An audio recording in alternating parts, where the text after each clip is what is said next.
കരോതി വാചാലം പങ്കും ലംഘയത്തെ ഗിരിം യത്കൃപാത്തമഹം വന്ദേ പരമാനന്ദമാധവം. ഇന്ന് നാരായണീയം 93-ാമത്തെ ദശകത്തിൽ 10-ാമത്തെ ശ്ലോകത്തിൻ്റെ അർത്ഥം പറയാം. അർത്ഥം പറയുന്നത് കിഴക്കേപ്പാട്ട് വാര്യത്ത് ഭാരതി.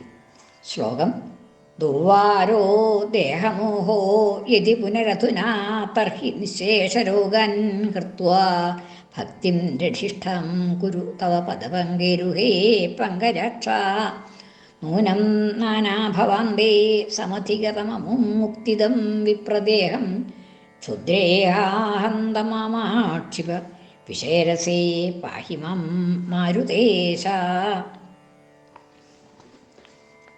നേരത്തെ ആ ദേഹമോഹം ഇല്ലാണ്ടാക്കണം.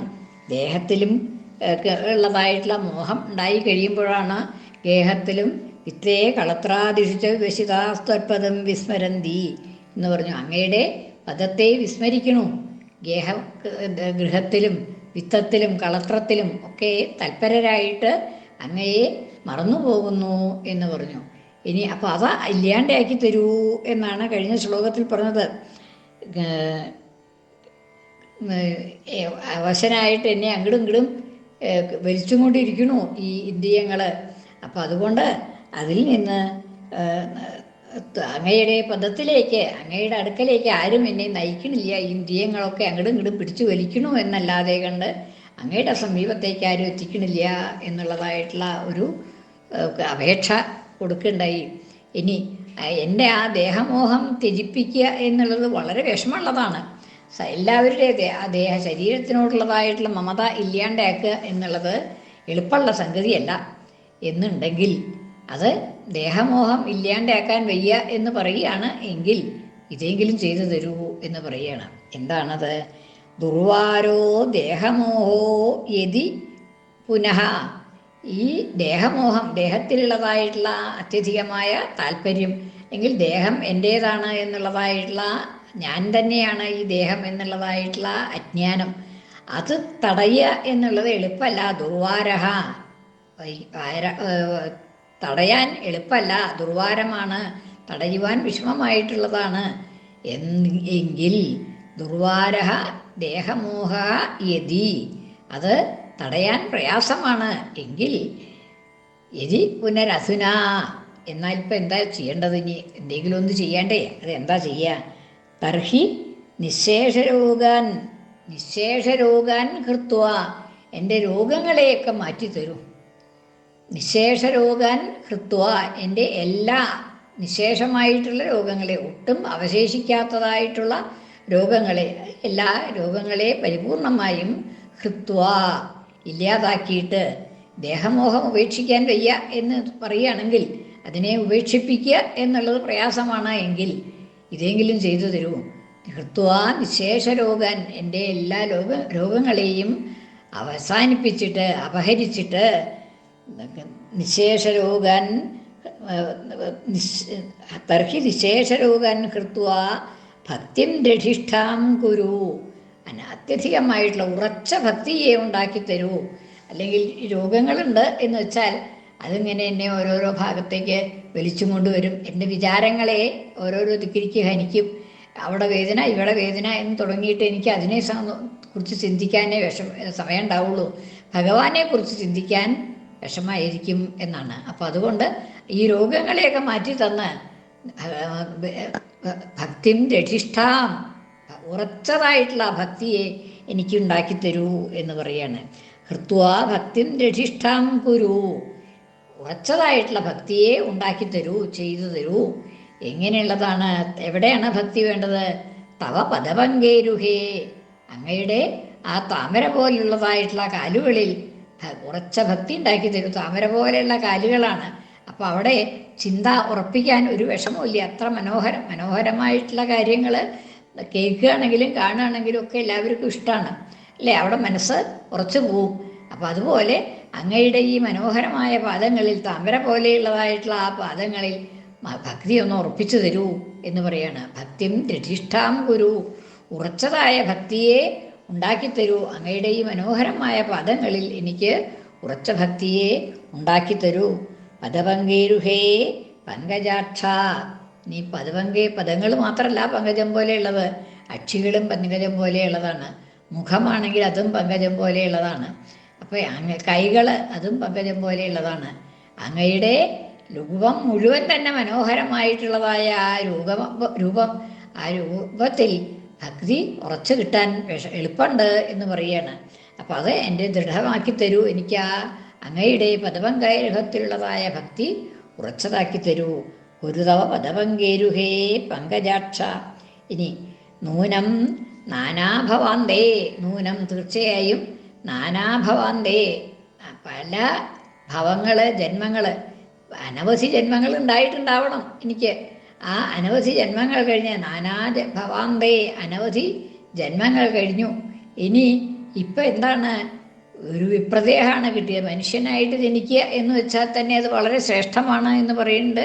അത് ഭാരതഭൂമിയിലാണെങ്കിൽ അത്യധികം ശ്രേഷ്ഠമാണ്. ഇനി അവിടെ ആ ഭാരതഭൂമിയിൽ ബ്രാഹ്മണനായിട്ട് ജനിക്കുക എന്ന് പറഞ്ഞാൽ അതിലേറെ ശ്രേഷ്ഠമായിട്ടുള്ളതാണ്. എന്താണെന്ന് വെച്ചാൽ ബ്രാഹ്മണർക്കാണ് ഈ ജപത്തിനും യജ്ഞങ്ങൾക്കും എല്ലാം അധികാരമുള്ളത്. വേദങ്ങൾക്കൊക്കെ അധികാരം ബ്രാഹ്മണർക്കാണുള്ളത്. അപ്പോൾ അങ്ങനെ ഒരു ബ്രാഹ്മണനായിട്ട് ഞാൻ ജനിച്ചു കഴിഞ്ഞു എന്നാണ്. അപ്പോൾ ഇങ്ങനെ നൂനം നാനാഭവാന്തേ, അനവധി ജന്മങ്ങൾക്കൊടുവിൽ ഈ ബ്രാഹ്മണമായിട്ടുള്ള ജന്മം എനിക്ക് സിദ്ധിച്ചു. സമധിഗതം, സിദ്ധിച്ചതായ അമും വിപ്രദേഹം, ഈ വിപ്രൻ എന്നുള്ളതായ ശരീരത്തെ, വിപ്രൻ എന്നുള്ളതായിട്ടുള്ള ഈ ഭാവത്തെ, വിപ്രദേഹം ക്ഷുദ്രേഹാഹന്ത മാമാക്ഷിപ, ക്ഷുദ്രമായിട്ടുള്ള വിഷയസുഖത്തിൽ, ക്ഷുദ്രേ വിഷയരസേ എന്നുള്ളത്, ക്ഷുദ്രേഹാഹന്ത മാമാക്ഷിപ വിഷയരസേ, ക്ഷുദ്രമായിട്ടുള്ള വിഷയരസത്തിൽ, വിഷയങ്ങളിലുള്ളതായ താല്പര്യം, ഇന്ദ്രിയങ്ങളുടെ വിഷയങ്ങൾ, വിഷയം എന്ന് പറഞ്ഞാൽ ഇന്ദ്രിയങ്ങളുടെ വിഷയങ്ങൾ, ആ ഇന്ദ്രിയങ്ങളുടെ വിഷയങ്ങളെ, എല്ലാ ഇന്ദ്രിയങ്ങളുടെയും വിഷയങ്ങളെയും ഉൾപ്പെടുത്തുന്നുണ്ട് അവിടെ. കേൾക്കാനുള്ളത്, കാണാനുള്ളത്, രുചിക്കാനുള്ളത്, എന്തു വേണ്ട, പഞ്ചഭൂതങ്ങളൊക്കെ വിഷയങ്ങളാണ്, ഇന്ദ്രിയങ്ങളുടെ വിഷയങ്ങളാണ്. അപ്പോൾ ആ പഞ്ചഭൂതങ്ങളെ കൊണ്ടുണ്ടാക്കിയിട്ടുള്ളതായ എല്ലാം തന്നെ വിഷയങ്ങളാണ് എന്നാണ്. അപ്പം അങ്ങനെ ആ വിഷയങ്ങളിലുള്ളതായിട്ടുള്ള താല്പര്യം അത് വളരെ ക്ഷുദ്രമാണ് എന്ന് പറയാണ്. മനസ്സിനെ ഭഗവാനിലേക്ക് അയക്കാതെ കണ്ട് തടഞ്ഞു നിർത്തുന്നതാണ് ഈ വിഷയങ്ങളിലുള്ളതായിട്ടുള്ള രസം. അതുകൊണ്ട് തന്നെ അത് ക്ഷുദ്രമാണ്. അങ്ങനെ ക്ഷുദ്രേ വിഷയരസേ മാമാക്ഷിപ, എന്നെ അതിലേക്ക് എറിയരുത്, ആ വിഷയരസത്തിലേക്ക് എന്നെ എറിയരുത്. എനിക്ക് വിഷയങ്ങളിൽ രസം ഉണ്ടായി വരരുത്, താല്പര്യം ഉണ്ടാകരുത് എന്നാണ്. ക്ഷുദ്രേ ഹാഹന്ത മാമാക്ഷിപ, ഹാഹന്ത അല്ല, എന്നെ അതിൽ വിഷയത്തിൽ പിടിച്ചു നിർത്തരുതേ എന്ന് പറയാണ്. ഹാഹന്ത മാമാക്ഷിപ, മാമാ എന്ന് ആവർത്തിക്കുകയാണ്. അരുതേ അരുതേ, എന്നെ അതിലേക്ക് എറിയരുതേ എന്ന്. ഹാഹാ ക്ഷുദ്രേ ഹാഹന്ത മാമാക്ഷിപ വിഷയരസേ പാഹി മം മാരുതേശ. മാരുതേശ, എന്നെ രക്ഷിച്ചാലും, പാഹി മാം, എന്നെ രക്ഷിച്ചാലും എന്ന് അവസാനിക്കുകയാണ്. ദശകം അവസാനിപ്പിക്കുകയാണ്. എനിക്ക് ആ ഭക്തി ഉണ്ടാക്കി തരൂ, എൻ്റെ ഈ രോഗങ്ങളെല്ലാം അവസാനിപ്പിച്ച് ഭഗവത് ഭക്തി ഉണ്ടാവാനുള്ളതായിട്ടുള്ള ആരോഗ്യം ഉണ്ടാക്കി തരൂ. അങ്ങനെ ആ ജനനം തന്നെ, ബ്രാഹ്മണനായിട്ടുള്ള ഈ ജനനം തന്നെ നിഷ്ഫലമാക്കരുത്. ആ ദൈവഫലമായിട്ട്, ഭാഗ്യം കൊണ്ട് എനിക്കിവിടെ ജനനം കിട്ടിയതായിട്ട് ആ ബ്രാഹ്മണനായി ജനിച്ചു കഴിഞ്ഞു. അപ്പോൾ വേദങ്ങൾക്കും ഉപനിഷത്തുകൾക്കും ഒക്കെ അധികാരം എനിക്കുണ്ട് ബ്രാഹ്മണനായതുകൊണ്ട്. അപ്പോൾ അങ്ങനെയുള്ളതായിട്ടുള്ള എന്നെ ഈ ക്ഷുദ്രമായ വിഷയരസങ്ങളിൽ, ഇന്ദ്രിയാർത്ഥങ്ങളിൽ താല്പര്യമുള്ളവനാക്കി തീർക്കരുതേ. എന്നെ അതിൽ നിന്ന്, അവയിലുള്ളതായിട്ടുള്ള താല്പര്യങ്ങളിൽ നിന്ന് എന്നെ മോചിപ്പിക്കൂ, മുക്തനാക്കൂ എന്നുള്ളതായ പ്രാർത്ഥനയോടുകൂടി ആ ദശകം അവസാനിക്കുകയാണ്. ദുർവാരോ ദേഹമോഹോ യതി പുനരധുനാ തർഹി നിശേഷതാരോഗൻ കൃത്വാ ഭക്തിം രക്ഷിഷ്ഠം കുരു തവ പദപങ്കേരുഹേ പങ്കജാക്ഷ.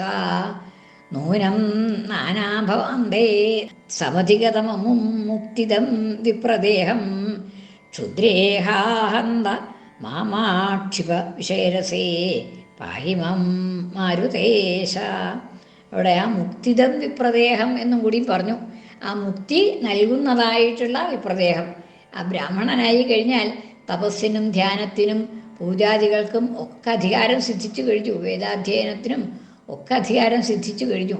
അപ്പോൾ അങ്ങനെ അതിനെ വേണ്ട പോലെ ഉപയോഗിച്ചു കഴിഞ്ഞാൽ മുക്തിപ്രദമായി തീർന്നു എന്നുള്ളതാണ്. അപ്പം അങ്ങനെ ശ്രേഷ്ഠമായ ബ്രാഹ്മണകുലത്തിൽ ജാതനായി കഴിഞ്ഞു. ഇനി എനിക്ക് എന്നെ വേണ്ട വിധത്തിൽ നയിച്ച് വേണ്ട വിധത്തിൽ ഉപദേശിച്ച് അങ്ങയുടെ ഭക്തനാക്കി തീർക്കൂ എന്നുള്ളതായിട്ടുള്ള അപേക്ഷയോട് കൂടിയിട്ട് ദശകം അവസാനിക്കുകയാണ്. കൃഷ്ണാർപ്പണം. മലയാള പരിഭാഷ.